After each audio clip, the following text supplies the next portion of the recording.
Hello and welcome to everyone joining us this morning for another Workplace Wellness Festival webinar, where we'll be exploring the topic of bringing scale, equity and ESG to wellness programming.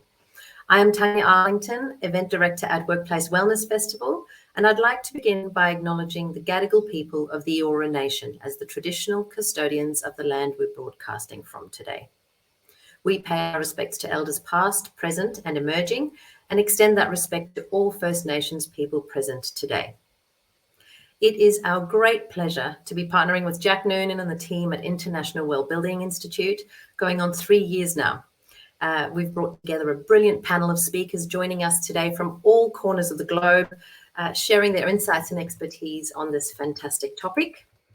I'll begin by welcoming Jack to the screen, and from there Jack will introduce you to the panelists. Jack serves the Asia Pacific market as Vice President for APAC at the International Wellbeing Institute. He's based in Melbourne, and his role involves leading the technical support, market development and operations across Asia Pacific region. Jack is also passionate about environmental justice and equity, as well as the health and education of communities. Welcome, Jack. It's wonderful to have you with us today. Thank you so much for having us again, Tanya. It's been, like you said, over the last 3 years, an amazing partnership between the two organisations. We are always in awe of what the Workplace Wellness Festival does, and really, really proud to be involved yet again in 2022. Oh, thanks so much. And thank you for all your wonderful contribution. I'm really excited to hear this discussion today. So we won't waste any more time. I'll hand over to you. Awesome. Thank you so much. I'll just make sure I'm sharing my screen okay. Hopefully everyone can see my screen. So today we've put together a pretty epic panel from all across the world to have a conversation about scale, equity and ESG around wellness programming. When curating this particular panel, one thing that we were really quite keen to do is to really have representation from across Asia Pacific. And it's really interesting because we've got a speaker from the Philippines, a speaker from Singapore, who actually happens to be in Korea at the moment, and also a speaker from New Zealand as well. But before we get into the panel, as Tanya has already kind of introduced me, but I just wanted to welcome you all to this particular webinar. As Tanya mentioned, I'm in Melbourne, but also on the lands of the Boonwurrung people. Before kicking off, I wanted to also do an acknowledgement of country. So in the spirit of reconciliation, we at IWBI acknowledge the traditional custodians of the lands on which we meet today. We acknowledge their elders past, present and emerging. We acknowledge their sovereignty. We acknowledge the role of Indigenous people all over the world, their role in design, their leadership in building community and their unique connection with land, nature and sea. I think it's also important that because we're going to be talking about health and wellbeing today, IWBI also acknowledges the health gap that exists and the need for a greater focus on equity to address these disparities. I know that the organisers have asked to put your where you're based in the chat, but I also would encourage you to also put the lands of the traditional owners in the chat if you know that. If you don't know it, I would really encourage you to Google it and find out the lands on which you're based today. So just a little bit about the International Wellbeing Institute. As Tanya mentioned, we've been partners with the Workplace Wellness Festival for the last few years. We are an organisation that is focused on transforming health and wellbeing in buildings, organisations and communities. We're an organisation that's headquartered in New York City, but we've got people all over the world, including a small but mighty team based in Asia Pacific. The way that we kind of build on our mission is through the WELL standard. And many of you might be familiar with the WELL standard. Our 3 speakers today are all using WELL in slightly different ways. But the WELL standard is basically a library of evidence-based building and organisational strategies that can improve the health and wellbeing of people. It's organised across 10 different concepts: mind, community, movement, water, air, light, thermal comfort, nourishment, sound, and materials.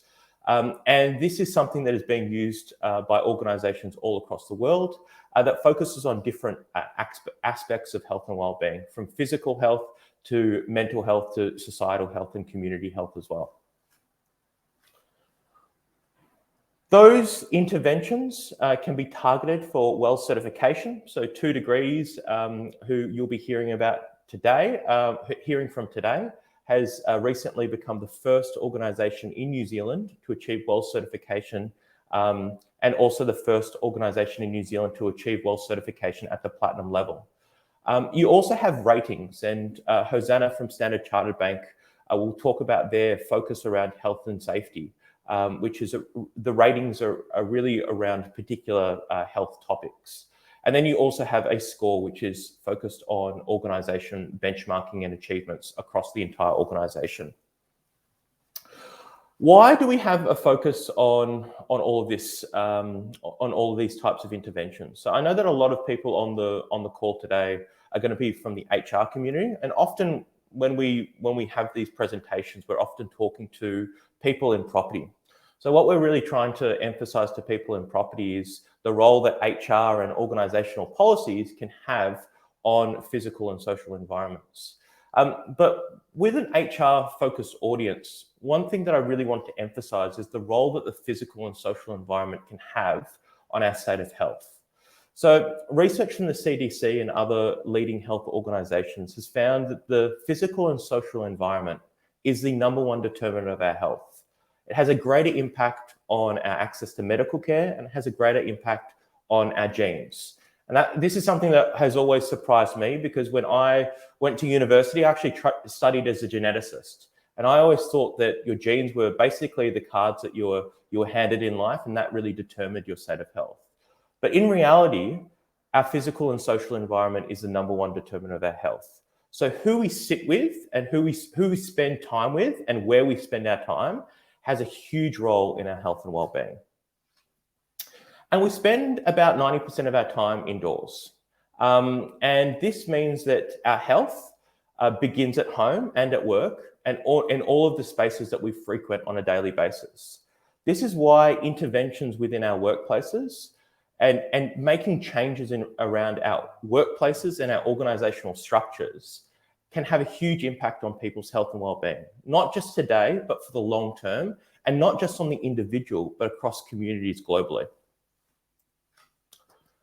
In Australia, the most expensive disease groups cost about $27 billion and make up 36% of all health expenditure. But really importantly, about 1/3 of these diseases are completely preventable. So they cost a stack of money to the Australian economy, but many of which are preventable. But despite this, only 1.5% of health spending in this country is dedicated to prevention. What we're trying to do at the International Wellbeing Institute, and what you'll probably pick up from some of the panelists today, is we're trying to say that if the physical and social environment is the #1 determinant of your health, if we're spending so much time within these environments, and that if these chronic diseases are preventable, our workplaces, our organisational structures, and the places where we spend time are a form of preventative healthcare. And if we can make interventions within these spaces, we can actually have a huge impact on the lives of many, many people. So with that, I wanted to introduce the panel. We're going to start off with Ben Blakemore, who's head of property at 2 Degrees. I'm going to control the slides for Ben.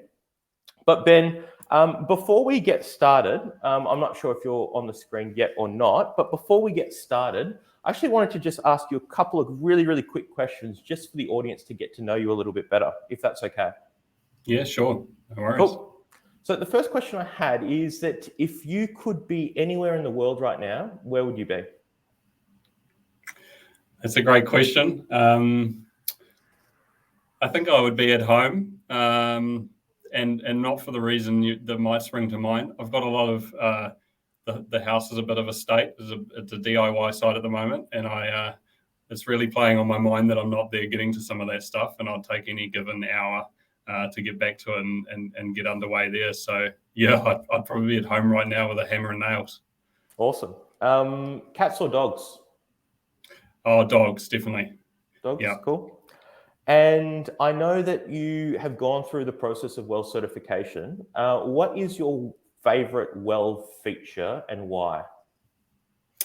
I really love the one where we have to show that every employee can see and get access to nature. So see a plant from where they're working. I love that for a couple of reasons. One is that the idea of a drawing with sight lines from every desk to a plant is something that really kind of tickles me, I guess. I find that quite funny, in terms of how we have to provide proof points around these concepts. But I know that when I work from home or anywhere where I do have access to nature, I feel this incredible lift in the way I feel, and the work that I do, I think, reflects that. And so, yeah, that one I can really see a very tangible benefit for myself. So it's great that we're able to provide it for our staff. Awesome. I think that's a pretty common one when I ask that particular question. But I always love to hear why people actually say that one. Okay, without further ado, I'll hand it over to you. Thanks so much for joining us and telling us a little bit more about health and wellbeing at 2 Degrees. Thanks, Jack. Yeah, it's great to be here. And so, yeah, my name is Ben, and I look after property at 2 Degrees, which encompasses cell towers, retail stores, and our offices. And I suppose I wanted to start with this picture for a couple of reasons. It's some great New Zealand scenery, perhaps ruined a bit by a cell tower, but this is the kind of infrastructure we are out there deploying as sensitively as possible to provide a really key service to New Zealand communities. And it's our history in building this infrastructure, and within my team building this infrastructure, that really gave us a good foundation for our project, because it taught us that there's no point building unless you're building for a purpose. And that's really easy to do when it comes to infrastructure. Its purpose is really clear. But when we're thinking about setting up an office environment for staff, it's a really worthwhile exercise to pause and say, well, what is the point? What is the purpose of what we're doing here? What is this designed to achieve? And that what an office is designed to achieve has come under a huge amount of change, especially recently. So this is a really worthwhile exercise, and it's something we were fortunate enough to have done during our project. So I'll talk a bit about the background to our project, and then kind of a couple of insights into how we've implemented our WELL certification. And then in terms of the scale and equity piece, I'll talk a bit about what it means for us, given that it was a project within our sort of national footprint of offices, and how we're thinking about spreading the benefit of this project and really bringing scale to what we've achieved. So if we go on to the next slide. Thanks, Jim. So we have had a really long-running program of wellness at 2 Degrees. We have not always had the best office environment, but we've certainly put a lot of effort into the programs of support that we put around our staff. Sometimes that's been in spite of those office environments, because we see it as an important offset to some of the quality of the physical environment we were able to achieve, spending all of that money and building cell towers as we were. So, the wellness program, which we call Haora, which is a Maori word for wellness, is been a really long-running program that has given us a real genuine desire to place staff at the centre of what we do, and it's given the volunteers and people who get involved and lead this program the real genuine desire to make meaningful change for their colleagues and their health. So, when we had the opportunity to explore a brand new head office project, it was really starting to become a really natural fit, and quite an exciting one, that we were going to be able to pair this program with a fantastic building and all of the systems that building would have to support health, bring all of these really passionate people on board to start to make a meaningful difference, not just in the things they were doing behind the scenes, but in the physical environment as well. Next slide, thanks. So the purpose that we landed on for our project, and by the way, all the photos in the background as we go through here are of our fit out, so you can have a peek at those while I'm talking. This was our purpose. It was to create a mission control for our staff, and it was one where they would feel connected to each other, to customers, and to our purpose. And that organisational purpose is fighting for fair to make New Zealand a better place to live. So that really underpinned everything that we were wanting to achieve from a property perspective. Then in terms of technology, we wanted to enable those things through simple, consistent and reliable technology. And that's easier said than done, often because it's easier to get carried away and get really complicated with technology, but that's something we put a real focus on. And then in terms of our people, we wanted to create a way of working that allowed people to live their best life. So it wasn't just about work, it was that overall life and balance, work-life balance. And we wanted to really supercharge all the activities and performance that our staff were carrying out while at work. So that sort of encompassed the purpose of our project. And it was from there that the WELL certification was a really obvious fit for us, because we knew that by putting people at the centre of our project and the way that they work and wanting to enable that connection, that the WELL certification was aiming at a lot of those similar things. So when we did a gap analysis to decide whether or not we would sort of, pursue the certification that was brand new in New Zealand, we realised that we were well on our way already, which was fantastic. Next slide. It's important to think about why we not only obviously wanted to do these things, but why we wanted to pursue recognition in the form of a certification for these things. And I think it comes to that scale and equity piece as well. We really wanted to make sure that the benefit of what we were doing was as widespread as possible. And by that, I mean that by pursuing a certification, it gave us the ability to really elevate the profile of all of the wellness initiatives that we already had underway, and really elevate the profile and investment that was being made in the building systems to support health and well-being.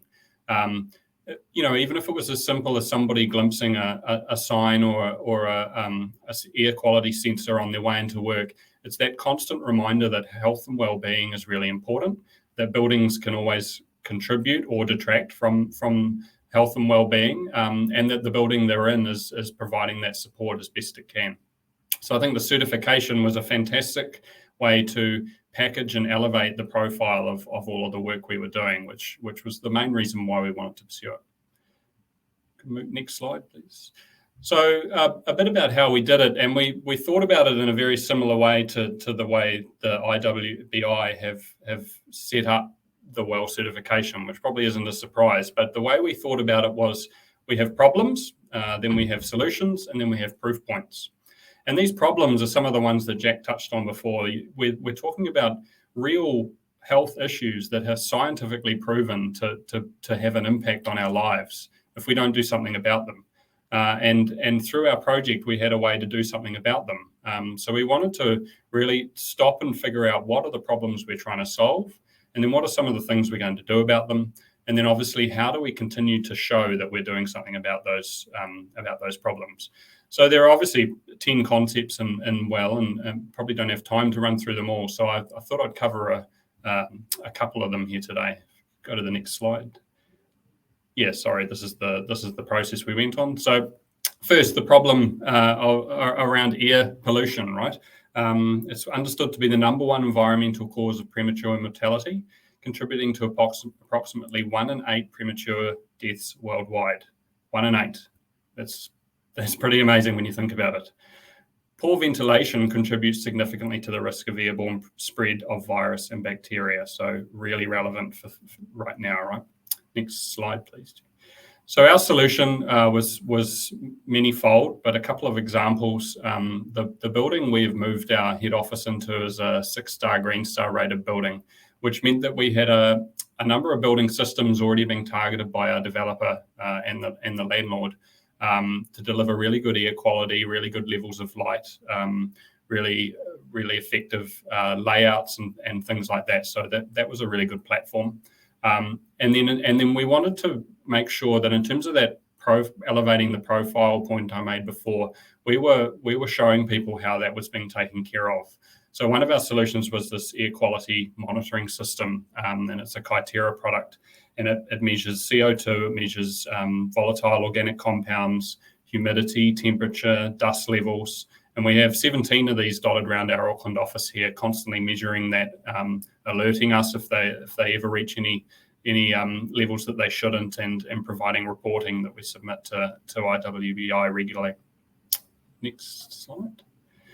Yeah, so one of those proof points was that air quality monitoring, and that education to that profile point before was so important to us. So we've got a huge wealth of knowledge, wealth of information that's set up on our SharePoint page for staff. They can go to any one of these quality monitoring stations and get live data and get taken straight to a portal where they can learn about the importance of air quality and what the live data is for their work area right at that point. And then obviously in terms of the performance verification process that happened after we moved in, that was an important proof point too. So having an independent verifier come in, measure that air quality, analyse it, and then confirm that it was within all the bounds that it needed to be was important there too. Next slide. Another problem is movement. So physical inactivity remains one of the greatest threats to health. Research suggests 2.5 hours of moderate intensity physical activity per week can reduce overall mortality by nearly 20%. Whereas other lifestyle changes such as standing can burn 50 more calories per hour than sitting. The built and socio-cultural environment, as well as our community, plays a significant role in active living and increased rates of physical activity. Next slide. So we knew that we had a real opportunity to create an environment that people would be brand new to, that they wouldn't have any designs around what it used to be like or what it should be like, and introduce them to it in a way that would encourage movement. So there's a lot about our layout design that encourages movement in a really big way. People don't even realize it when they come into work that they're putting up a lot more steps than they ordinarily might have. But we've orientated our fit out away from lifts. This is subtle. You wouldn't realize it necessarily if you came here, but it's quite hard to find the lifts. We have a big central interconnecting stair that focuses as a real hub and a colliding point for staff, and it's bright blue, so you definitely know where you're going, and because of where those stairs are, they're always a waypoint for people to find where they need to go, and everybody talks about them, and it's the way everybody uses to get around the office. We have all of the signage that encourages using the stairs rather than the lifts. We obviously have implemented a modern layout in terms of an activity-based working setting. So we're encouraging people to get up and move to the type of setting that they're doing that best supports the work that they're doing. Today I'm here in a quiet room at a stand-up desk, and it's a nice quiet environment for me to talk to you guys today. We've got a huge number of different variety of settings that people can move to best support what they're doing and to get up and get moving around. There's in the background and in terms of the benefits for all staff, whether or not they use our Auckland office, there's fitness programs and discounts for nearby gyms. We have regular yoga sessions, whether they be remote or on premise. And even if you're traveling, you can claim a gym visit back. Because those of us that like to use the gym might find that it's quite difficult when we're traveling overseas or domestically and are unfamiliar with what's nearby, or we don't have a local subscription membership or things like that. So little things like that to help with the movement concept. Next slide.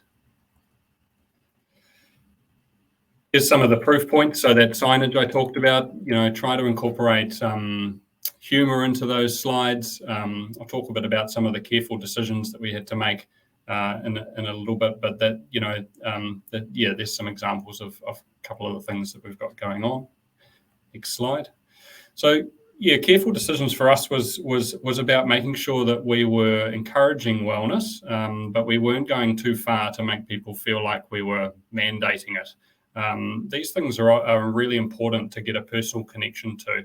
How I deal with my health and wellness is completely up to me.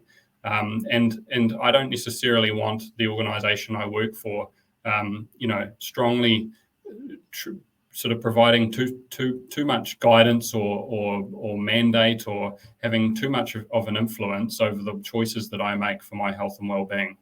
That being said, being an organisation, we know we're in a position to provide some really great guidance and resource and and encouragement to people to live a healthier lifestyle. So that was a constant balance that we had to make sure we struck during our project, and in terms of the well points we pursued and in terms of the design we came up with.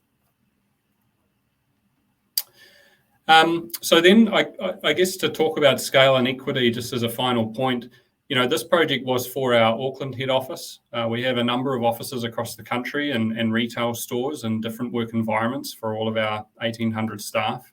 And where this project gave us a fantastic platform to start to bring scale to our wellness strategy was that it was in that profile and education piece. And then it's in the way that we think about taking WELL certification forward to our other premises, and in all the support frameworks that we offer people, even when they're working from home. So it might be mental health support. It might be fitness sessions that the people can do remotely. It might be community support, community work, parenting support and things like that. So the benefits of the project pursuing the certification were far more widespread than just when one of our staff choose to come into the Auckland-based office. And so that was a really important part for us, and it's something we're now turning our minds to now that we've completed this project and thinking about how we can move things, really scale things up and move things nationwide. And I guess on the equity front, we have different regional offices, and we can definitely start to think about how we make sure that, people have equal access and opportunity through extending some of these initiatives regionally as well. So that's it from me. Thanks, Jack. Awesome. Thank you so much, Ben. I have heard about the 2 degrees story before, but every single time I hear you or somebody else talk about it, I learn something new every time. So thank you so much for sharing that. Folks, if you do have any questions for Ben, we're going to take them at the end of in the panel conversation. So jot them down in the comments or the questions box, and we'll get to those a little bit later on. Next up, I'm really happy to welcome Hosanna from Standard Chartered Bank to the conversation. I think Hosanna's had a few technical issues this morning, so it's great to have you here, Hosanna. You're dialing in from Korea at the moment, normally based in Singapore.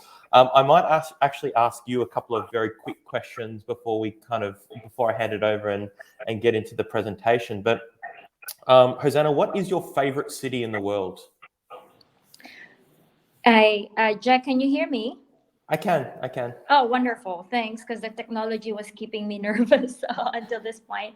What's my favorite city in the world? I would have to say Barcelona, possibly because it's where my husband and I had our honeymoon and many years back. But I also quite enjoyed the city, how vibrant it was. It offers a lot in terms of culture and art, and let's agree the food is really good there. So I haven't been to many places, but for now it's Barcelona. Excellent. And the next question I had was, what was the first job that you ever had?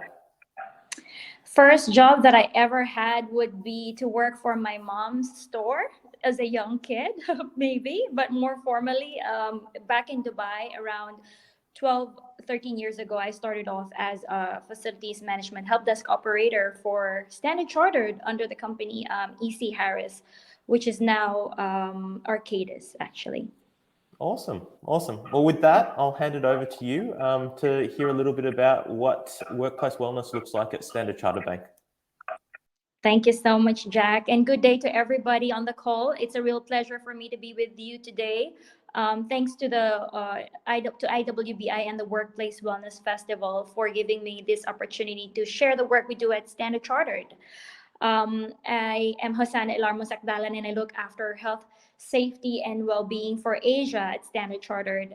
And like my co-panelists here and those of you on the call at Standard Chartered, we aim to deliver a great experience for our colleagues. And this is clearly captured in our property real estate strategy under 2 catchphrases. The first one is safe and secure, and the second one is twice the experience, half the space. These strategy catchphrases are our response to the changing purpose of the office and the evolving needs of our colleagues to work productively in a hybrid working environment. With this strategy, catchphrases, we are future-proofing our workplaces. We want to right-size our portfolio as well, given the backdrop of the pandemic. And we want to enable new ways of working. But most importantly, we want to keep our colleagues safe and secure. A critical element of how we do this across Standard Chartered Bank is to provide spaces that support wellness, equity, and sustainability.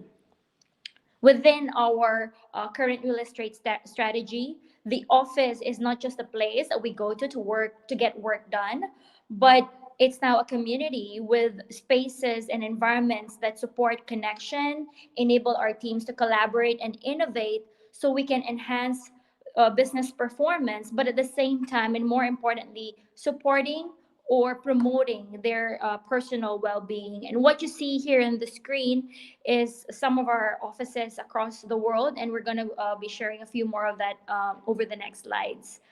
Can we move to the next slide, please, Jack? Thank you. Standard Chartered Bank rolled out its hybrid working program in phases from 2020 called Future Workplace Now. Today, as we speak, almost all employees of Standard Chartered has been given equally provided the autonomy and choice of where, when, and how they wish to work within the flexibility and the boundaries that their roles can offer. So our colleagues anywhere across the world can actually flex their schedules around their individual circumstances. This meant too that for us working in real estate, that the office or going to the office needs to be a bit more intentional.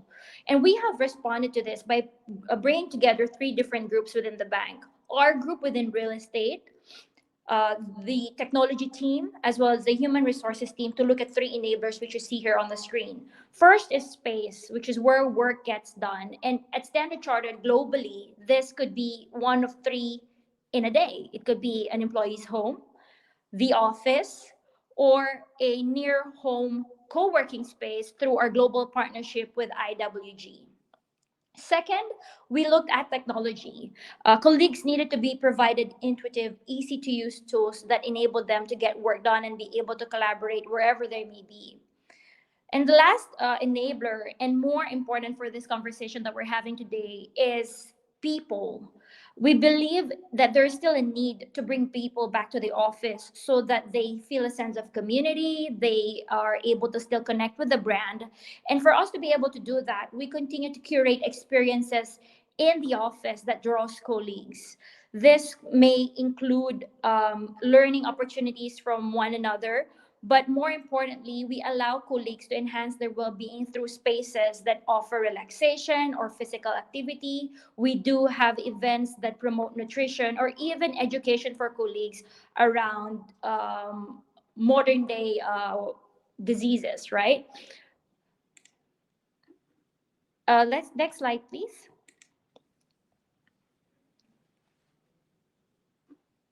Great. So at Standard Chartered, this is some of our workplaces at the moment, our recent workplaces.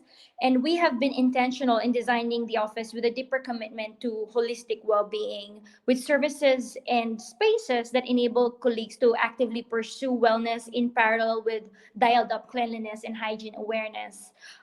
Jack actually alluded to it today. It's important for us at Standard Chartered that our colleagues are not just safe to go back to the office, but actually feel that it is safe and okay to do so. So how we've done this is in 2021, Standard Chartered Bank pursued the Well Health and Safety rating for our top 45 buildings globally, which houses around 80% of our 85,000 colleagues globally. This year, we have decided to expand on that target with more than 100 buildings, or over 95% of our colleagues, to be sitting in Well Health and Safety rated buildings. And why did we do this? We found that it was quite important for us to be able to have a narrative that will encourage our colleagues to feel safe to come back to the office, for our clients and customers sitting in branches to feel that it is safe to be banking with Standard Chartered. The experience has been really great because what we've also found that is that most of the things that we do at Standard Chartered Bank in terms of our global workplace standards, our COVID or pandemic protocols, our HR related policies and resilience programs were already all aligned with well-building standards with a few tweaks here and there. So it was a great experience for us to kind of bring around 45 buildings to the Well Health and Safety Rating portfolio. And it was a means for us to elevate and recognize our own internal efforts within Standard Chartered through the Well Health and Safety Rating. Next slide, please, Jack, and this is going to be my last slide. Sorry, maybe the slide before, apologies. So as Standard Chartered continues to incorporate health, equity, and sustainability in the design and operation of our spaces, we are very happy to commit to the well-building standard as a really great tool to enhance health and well-being of our colleagues. So this year we have enrolled over 1 million square feet, or around 900 branches and offices in 59 countries where we operate, such as Asia, Africa, Middle East, Europe, and Americas, to IWBI's Well at Scale program. What we're really excited with the Well at Scale program is for the opportunity for Standard Chartered to demonstrate continuous improvement as we implement more interventions within the well-building certification framework, as we garner more achievements through certifications or ratings for each building. At the moment, we've been really focused on the health and safety rating, but we know that there's also the equity rating, performance rating that's all available for us to pursue at Standard Chartered. We are also looking forward to reporting how our workplaces support the bank's ESG metrics. And this is something that we can get with the Well at Scale program. It's a means for us to benchmark internally how each building that's been enrolled to the Well at Scale program is performing against each other. But more importantly for us and our stakeholders, we can also benchmark how we are performing against other peers enrolled to the program. So we've just started this year. I think the next few years in our relationship with IWBI will be growing, and it's going to be an exciting next phase for us, starting from a Well Health and Safety Rating to now where we are, which is the Well at Scale program. Thank you so much, Jack, and I'll hand back to you. Awesome. Thank you so much, Hosanna. Great to have you join us today. Team, if you do have any questions for Hosanna, please once again put them in the comments section, and we'll get to them later on in the session. Next up, we have Ryan from Unilever. Ryan, thank you so much for joining us today. I know that you're dialing in from Manila at the moment. Couple of questions just to kind of get to know you a little bit better. If you could only eat one meal for the rest of your life, what would it be? I'll probably have salad. Salad? Because we're talking about well-being. Very, very healthy answer from you, Ryan. When you need to fill in one of those official forms or government forms, when they ask you what your occupation is, what do you normally write down? Engineer. Engineer? Cool. Yeah. Awesome. That's how I started. How you started? Awesome. And I know that you get to work on, as a global workplace designer, you get to work on some pretty incredible workplaces globally. I know that you're probably not meant to play favorites, but what is your favorite office?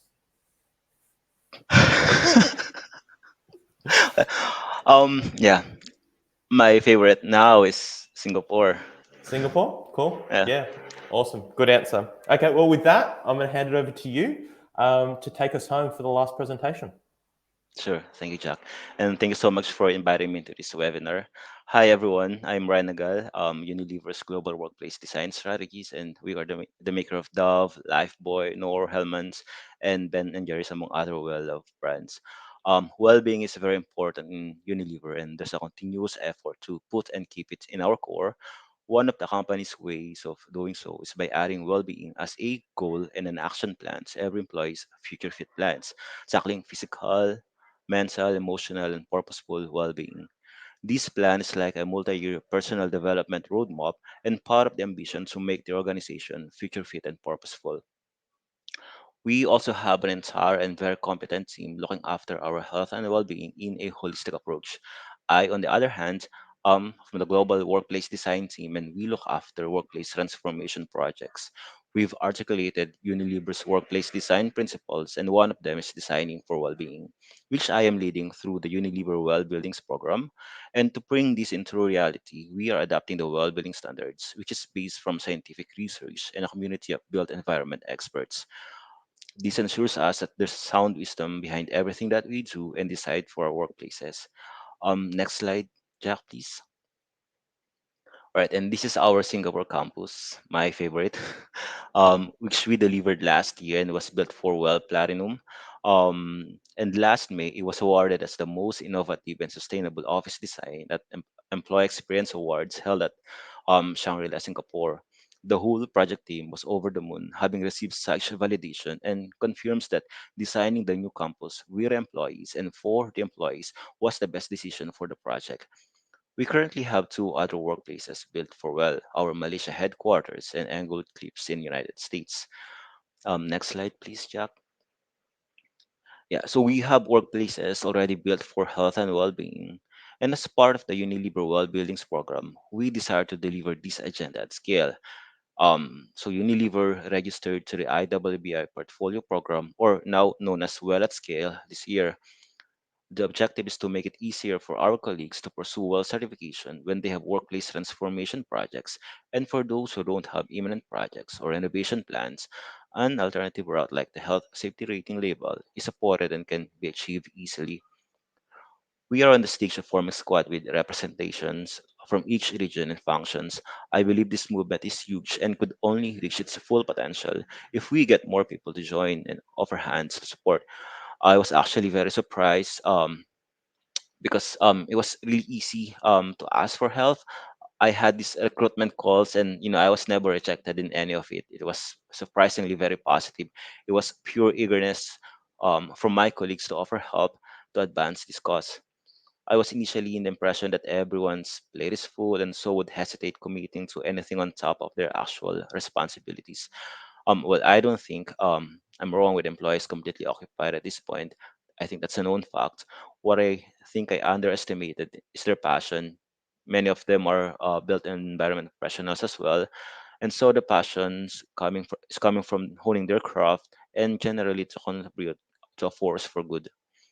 Once the squads are formed and onboarded, I think it'll be easy for us to make healthier workplaces in Unilever. Our chief health and well-being officer is also consistent in asking to make this program reach all types of Unilever work environments. We want to run campaigns to increase awareness of this movement. We believe it'll be good for employees to be aware that there's science behind the light in their workplaces, how it supports their circadian rhythm, and why are we positioning their desk near the window where they have access to views and natural light. That the staircase is not a mere aesthetic feature, but a strategy for them to adopt a healthier behavior and they're sharing living healthily. We'd love them to appreciate our workplaces better and use it as a platform so they could be at their best selves. And yeah, that's it from me. Thank you.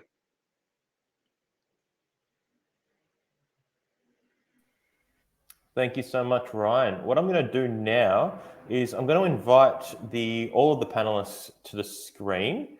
I think we might get rid of the screen perhaps and just have us on screen. There's Hosanna, great. So first, I just want to thank all of you for those incredible insights around your experiences around what workplace wellness looks across each and one of your organizations. The first question that I had was perhaps maybe a pretty obvious one, but I just wanted to get your thoughts around what you see as being the future of the workplace. Obviously, the last 2 or 3 years has fundamentally changed some perceptions around what the future of the workplace is. Do any of you have any thoughts around what the future of workplace looks like? And Ryan, because you were patiently waiting last, we might start off with you. Sure. And thanks for the question, Jack. So in Unilever, we're on the process of redefining our workplaces as a place for our people to connect, create, collaborate, and celebrate. In our team, we use the term "future of the office," which is essentially all workplace transformation projects designed for hybrid working and adopts our workplace design principles. These have these new feature these feature of the offices are have a well-planned mix of space types to support hybrid working activities and also bring the right experiences to our employees. One of our workplace design principle is designing for health and well-being. We wanted our workplaces to be a platform for our employees to be at their best self. With a heightened consciousness of people to rebuild environments due to COVID, it was really an opportune time for us to adopt these science and research-based parameters from well to ensure our workplaces inhibit transmission of any respiratory pathogens, prevent people from getting sick, and still confidence in them. And Unilever workplaces goes beyond beauty. We want them to be uniquely Unilever, being built for sustainability, well-being, accessibility, and safety. Awesome. Really comprehensive answer there. Ben, what about you? What are you seeing in terms of the future of workplace? Yeah, I think for the most part it'll be self-fulfilling for different companies. What they choose to create and how they choose to place their office as a tool in the wider construct of kind of how they support staff and the way that they work, will sort of become their reality because things have been completely reset. And so how we now build in working from home with the office, with how much we want to collaborate and the type of work that we do is kind of all up for grabs. And I think different organisations will take different approaches. So I think sort of forevermore, the biggest change will be that it'll depend on the organisation rather than just this default mechanism that we used to have. So yeah, I think it'll be purpose-led and it'll depend. Awesome. And Hosanna, I know that a large majority of your presentation was on this kind of new ways of working and half the space, twice the experience. What do you think is the kind of future of workplace at Standard Chartered Bank? Thanks, Jack. I quite like what Ben and Ryan has mentioned, and to Ben's point, it's gonna have to be purpose led, right? To a certain extent, but I think most workplaces have been pushed by the pandemic to kind of rethink how they're designing and creating workspaces. I don't know whether it's going to take another such massive trigger for the world to kind of be pushed towards another.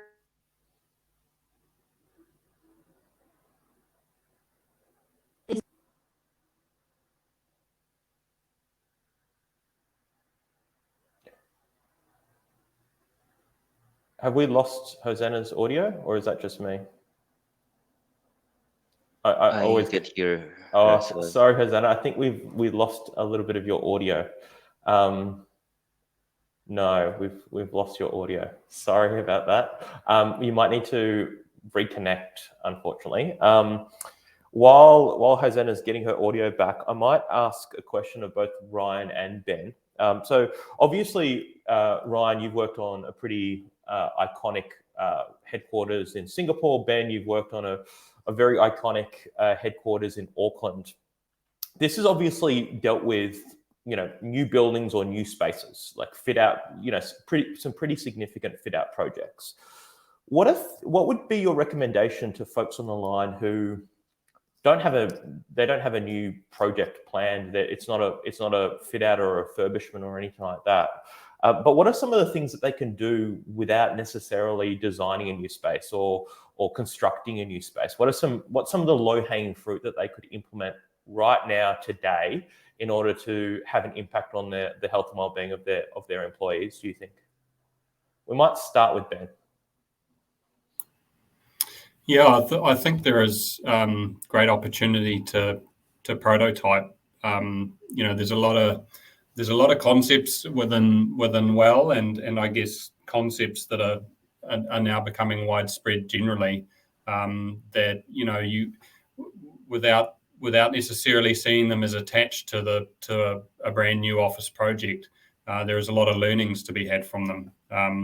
Right down to the most basic, where a small business operating out of an industrial lot may recognize the need for more fresh air and open some windows a bit more often, or do a bit of a layout change to move the boardroom away from the windows and let the desks enjoy the natural light. There's a lot of sort of really simple things that can be done to really just take a wellness and health-based lens to the environment that we create, and it doesn't have to be a brand spanking new build. Yeah, awesome. What about you, Ryan? What do you think is that kind of low-hanging fruit, something relatively easy to implement straight away? Yeah, I think Ben mentioned it. There's a lot of features in the well-being standard that is easy to do. One that is really easy is if you have windows, open them up and not let the natural light in. That's one. And second, if you have cafeteria in the pond, maybe ask them to offer fruits to employees so they have Yeah. access to. Yeah. Yeah, I think that's a really good thing. Often something that we say at IWBI is that it's not about kind of taking stuff away from people. It's about making the healthier choice the easier choice. So actually giving people the option of a healthy option. Hosanna, I think we had you, then we lost you, then we had you again. I don't know if you heard the question, but if there's anything that you thought around some, simple things that can be implemented from a health and wellbeing perspective, irrespective of the quality of your office, the quality of your space, something that people can do today to improve the health and wellbeing of their occupants. Yeah, I think, can you hear me? Yes, we can. That's kind of the new hello now. Can you hear me? Sorry about that. But I think just to build on what Ben and Ryan had just mentioned, right? There's a lot of strategies within the health and safety rating that I find any corporate that aims to have an equitable approach to colleagues in terms of health and safety can really implement a lot of that. Like for us at Standard Chartered, we want to make sure that everybody has access to health and well-being resources, right? I think for us, we've really looked at how we are looking at our indoor air quality and water quality, which everybody has access to. So how we are testing these the indoor air and water quality and what parameters we're measuring against, and making sure that all of that is uniform across markets was one of the things that we've had to change with our well health and safety rating approach. And possibly another thing that I could share to everybody on the call is the type of health benefits as well as the well-being programs that we're running. It's quite important for us that this is not just focused on the head office, but everywhere in the world where, across 59 markets of Standard Chartered, we try and have a uniform approach to the provision of health benefits and well-being programs for our colleagues. So we've had to really think about, platforms that everybody can have access to wherever they are, from whether they are in the office or home. So we've provided access to mental health platforms such as Unmind and LVL or Level. I'm not so sure if anybody in the group has just used that. We've had to onboard those globally so that everybody across our 85,000 colleagues have access to those platforms. So I think it's really having to think about what you get in the office versus the hybrid environment has been a great challenge for us at Standard Chartered. I absolutely love that. Both of those examples definitely resonate with me in terms of workplace programs and platforms. One of my colleagues recently shared, who's based in Melbourne with me, recently shared that she started using Headspace a year ago during one of the many Melbourne lockdowns, and has fundamentally transformed her kind of mindfulness practice, and has recently achieved 365 continuous days of using meditation through Headspace, which was made available through IWBI. So I often we think about some of these platforms, and I think we often underestimate the impact that they can have. And then when you mentioned air quality and water quality, it's a cliche, but it's a cliche for a reason. You can't manage what you don't measure. And I think that all of us need to be asking these questions around air quality and water quality more often. Ben, there's a question here from Ali, and it's Ali's interested in the change management aspect of all of this. How are workmates included in the conception of the office, and how was that communicated? That's I've just seen the platform has brought up the question for us. That's quite nice. Looks good. So Ben, any thoughts around that? Yeah, it was a really key stream to our project that we wanted to make sure was distinct. Change management deserves its own focus and all the way through the sort of project structure. You need to make sure that you have a really effective conduit for that feedback all the way through from end to end.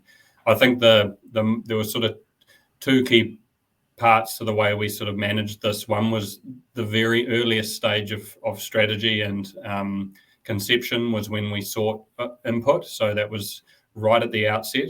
For that input to be genuinely considered, it had to be on the table right at the start. So that was really important. And then the second was the really just a balance of how you do consider feedback without over or sort of burdening the project with death by committee. It can be a really tough balance to strike, but especially in terms of a result that is potentially more colourful or has a real uniqueness or perhaps something a little more out of the ordinary about it. It is important to make sure that you keep some parts of the project sheltered from over consultation and receiving too much feedback from stakeholders. So yeah, that was a really interesting balance to strike. But I think in the way that we set up the governance of the project, we allowed for that. Some of the really great practical ideas I've heard is you have a great big elephant in the office, maybe in the existing office that you call the elephant in the room, and people can just walk past and slap a Post-it note on it with a piece of feedback they've got or they want to see in the come up in the project or incorporated into the design. Regular calls and regular updates. Just really, there's so many different channels you can use to make sure that information flows effectively. But yeah, it was a key part.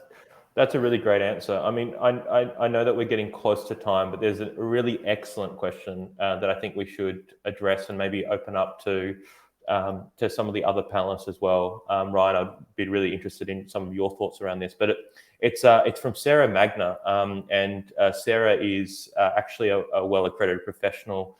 So hi, Sarah, nice to see you on the line. So it says, Ben, Jack, I'm wondering, how do you balance the movement category with equity? E.g., is it equitable to have the stairs much easier to find and in closer proximity compared to the lifts? Would love to hear your thoughts around this. So I think we love these kind of tricky questions, but Ryan, Ben, any thoughts around how do you balance trying to encourage more physical activity at the same time as really having a focus on diversity, equity and inclusion and making people feel comfortable within our spaces? Who wants to start with that?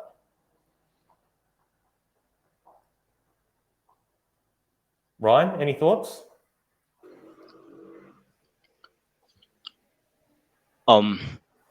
So I think the strategy is to allow employees to move and give them options.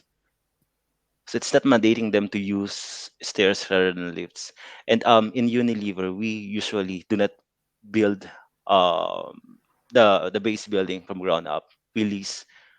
So the lifts are there already and we cannot move them. It's the stairs that we have to find the good spot in the office so employees would be able to use them. Ben, any kind of thoughts around this? How do we make sure that we've got inclusive spaces at the same time as encouraging movement throughout our spaces? Yeah, it's a really interesting one because the reality is that we're probably not moving. The majority of us are probably not moving as much as we really probably should be for our health. But then obviously we have to be mindful of equity and of not singling people out and making people feel uncomfortable or awkward about any of these any of these things. It's an interesting one. I think it's okay to really to have things that might be more targeted towards the majority in terms of, say, orientating a fit out to encourage movement primarily, provided that you put equal effort into how you support all of those who may not choose that path or who have difficulties that may mean that they can't choose that path. And I think it's about that effort that's really important, to making sure that you have well-developed channels to consider feedback from people who or for them to inquire and to discuss with the facilities team about how they're going to get around a building, without feeling uncomfortable about it or creating some issues. You need to make sure that the effort goes in that direction as well, if you are going to kind of create an environment where the majority are, encouraged to do something that they may not naturally do. Because most of us will catch the lift if we can. It's just easier, right? We're all adaptive creatures, so. Yeah, I think that's a great answer, and that would probably be something quite consistent with my answer. Good design should really accommodate for both, and should capture both encouraging movement across spaces, but also very, very mindful of a diverse and equitable and inclusive space that everybody feels comfortable in. It's not an easy thing to do, but in terms of the future of the workplace, in terms of the future of design, it's something that we need to do. Because we need to make sure that people do feel comfortable within these spaces. I'm conscious that we are now off, we're now out of time, so I might invite Tanya back to close us out. I know that Hosanna's had a few issues on and off. I think we've got her back. So before Tanya closes out, I just want to thank all of our speakers, to Ryan, to Hosanna, to Ben, who are tuning in from all different parts of the world at the moment. Thank you so much for joining us. Thank you so much for agreeing to partner with IWBI on this particular webinar. And Tanya, thank you so much for having us. I'll hand it over to you to close it out. Brilliant. Thank you so much to Ben and Ryan and Hosanna for taking the time to share with us today, and especially to you, Jack, for bringing the panelists together. Hopefully you're all going away with lots of light bulb moments and ideas on improving your own work environments. We've been thrilled to partner with International Wellbeing Institute over the last 3 years, which offers us these valuable opportunities to continue these conversations on inspiring improved work environments. We'll be bringing you lots more discussions on this topic at our next Workplace Wellness Festival in 2023. At the ICC Sydney in June. We'll be announcing our first round of speakers and partners in October, so watch this space. We have an exclusive offer for our webinar attendees today with an limited 3-for-1 offer on Workplace Wellness Festival tickets. Head to the website or click the link in the chat to book in for you and your colleagues. It's not to be missed. We've got an exciting lineup of fantastic speakers and a wonderful program to offer you. So book in now and look forward to seeing you on our next webinar. Stay tuned. Bye.